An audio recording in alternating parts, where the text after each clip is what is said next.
Kristi Harrower. You're back. We're so pleased to see you.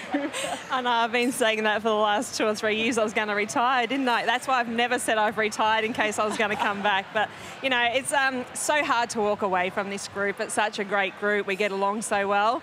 You know, it was very stressful over the off-season, thinking if I was going to play or not. And then as soon as training started, it made my decision for me. Is it easier to make that decision when your team is successful, though? I think so. And I also think that if our team decided after our last championship to maybe go their own ways, it probably would have been easier to walk away. But because most of our group is back together, it makes it so much harder to walk away. But I must admit, this is my last year. I'm saying that right now. Can we quote you on that? Yes, this is my last year. I was going to ask you that because I watched you on the Bendigo Spirit TV and you said that had you said after the grand final, I am retired, you would have been happy with that. Yeah. So now you are happy with that. Yeah, I'm happy to say this will be my last year this year. You look very comfortable stepping into that assistant coaching role. And we spoke about that during the call. I actually think it's fabulous to see that player coaching role in a real official form.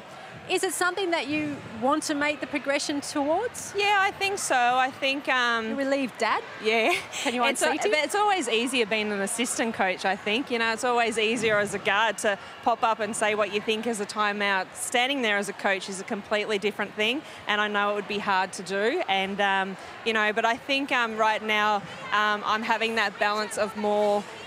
don't have to play as much and being able to be more of an assistant coach. And, you know, I always pull the whiteboard away from Dad when I want to draw a play. There's no secret about that, but that's the relationship we have. And Kristi, is there pressure when you get to a mature age that it seems commentators and the media, everyone wants to say, well, she must be near retiring. You get pressure from everywhere, from the outside, when really it shouldn't be put on. It's a case of you'll retire when you're prepared, when you're ready to retire. Yeah, exactly. And I think the first year we won the championship, I got it more. I really did. This off-season, I probably didn't get it as much, but definitely after it. I suppose because the Olympic campaign had just finished, then I had one more season, and I think a lot of people thought I was going to walk away. But this off-season, I think maybe a lot of people just assumed I was going to retire, and yeah, and I haven't. And I think maybe because you're not, now everyone's going to say, please don't retire. And when we watch you perform like you did there, to me, you know, you might say that you've only just started training again. Do you train very much? Because you actually look pretty fresh out there. Is your body in as, you know, as best as it could be right now, considering? No, I mean, I don't mean all. physical fitness-wise, I mean injury-wise. Are you free of injuries? Yeah, injuries, I actually feel really good. Like, no Achilles problems at the moment. And but yeah, I've only had 4 sessions with the group. Well, that's got to make retirement easy. But the performance today, we'll just quickly touch on that. You started very slow until you inject yourself into... Do you sub yourself into the game, or does your dad do that? No, Dad put me in the game. But you do change that. You control the whole tempo of a match, and obviously the players just walk taller with you out there. And I think playing with the likes of people like Gabe and Chelsea and Kelsey for so long now, I mean, we don't have Callie right now, but our core group has been together for so long. And I mean, I know that you guys were talking about Gabe before I came on air, and she has such beautiful hands for a big girl. She really does, and she positions her body so well, and we really need her to score for us to be successful. But, you know, look, I tell our whole group, for us to be great, we all need to be great.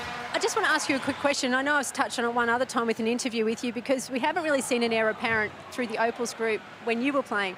And we've seen Brendan Joyce take Tess a long way, and she was part of the Opals team for the bronze medal.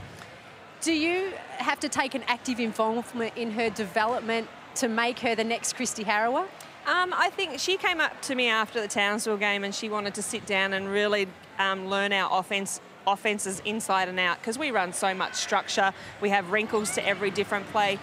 You know, Tess has got the athleticism, she's got the quickness. It's a matter of learning how to get people in the right position and run the right offense at the right time. And that's what a point guard is. People don't really understand that. You know, yep, you can bring the ball up and call a play, that's easy. But when you really want to get people involved and run the right play at the right time for the right person, that's when you've really got to understand the game. And I'm going to try and teach her that sort of stuff as she... And it's great that she's getting to play more now, because playing gives you the experience.